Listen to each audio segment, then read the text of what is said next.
teman-teman, perkenalkan, saya Bonita Mbeo. Saya mahasiswi Prodi Psikologi Undana, dan di video kali ini saya akan membahas mengenai gambaran umum psikologi forensik. Tonton sampai habis ya. Kita masuk dalam pembahasan yang pertama. Yang pertama, apa itu psikologi forensik? Psikologi forensik ini terdiri dari dua kata, yaitu psikologi dan forensik. Psikologi adalah ilmu yang mempelajari tentang tingkah laku manusia, dan forensik adalah ilmu yang digunakan untuk membantu proses penegakan keadilan.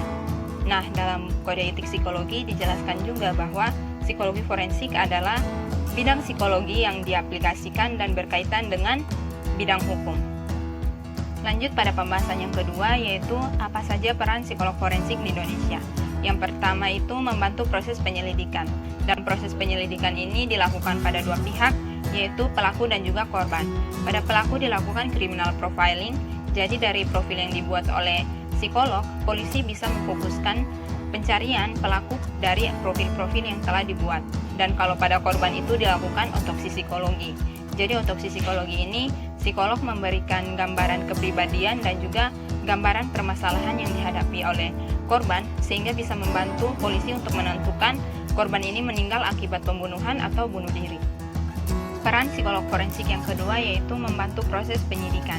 Nah, dalam proses penyidikan ini, psikolog bisa melakukan beberapa hal, diantaranya membantu proses interogasi, melakukan advokasi kepada petugas berkaitan dengan proses pengambilan BAP, melakukan pemeriksaan psikologis pada tersangka, menyediakan pemeriksaan psikologis dan intervensi yang diperlukan bagi saksi korban, dan melakukan pendampingan berupa konseling dan psikoterapi guna menyiapkan para saksi untuk memberikan kesaksian dalam proses pengambilan BAP. Nah teman-teman, peran psikolog forensik yang tadi saya sebutkan yaitu membantu proses penyelidikan dan penyidikan itu biasanya berperan di kepolisian, BNN, KPK, dan juga Kemenkyu. Peran psikolog forensik yang ketiga yaitu melakukan layanan psikologis terhadap terdakwa dan saksi korban dalam rangka menyusun dakwaan atau tuntutan. Nah, peran psikolog forensik yang ini nih biasanya berperan di kejaksaan. Peran yang keempat yaitu sebagai saksi ahli. Nah, kalau menjadi saksi ahli, seorang psikolog forensik ini bisa memberikan keterangan berdasarkan hasil pemeriksaan psikologis yang telah dilakukan sebelumnya.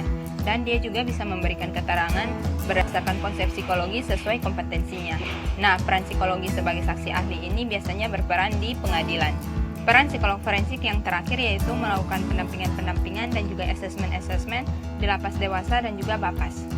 Nah teman-teman, setelah mendengarkan penjelasan saya tadi, apakah dari teman-teman ada yang berminat untuk menjadi seorang psikolog forensik?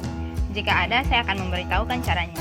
Yang pertama, teman-teman harus mendapatkan gelar sarjana psikologi. Dan yang kedua, teman-teman harus mendapatkan gelar magister psikologi. Ketiga, teman-teman harus mendapatkan gelar doktor psikologi atau PhD dalam psikologi forensik. Dan yang keempat dan yang paling utama, teman-teman harus mendapatkan lisensi dari negara. Bagian yang terakhir yaitu penelitian-penelitian yang berkaitan dengan psikologi forensik. Teman-teman bisa melihat penelitian-penelitian tersebut di sebelah kanan saya.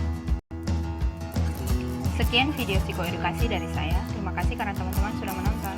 Pesan terakhir dari saya, mari sama-sama kita membantu memutus penyebaran virus corona dengan tetap tinggal di rumah dan bertanggung jawab pada diri sendiri dengan menjaga kesehatan kita. Terima kasih karena sudah menonton. Sampai jumpa di video berikut.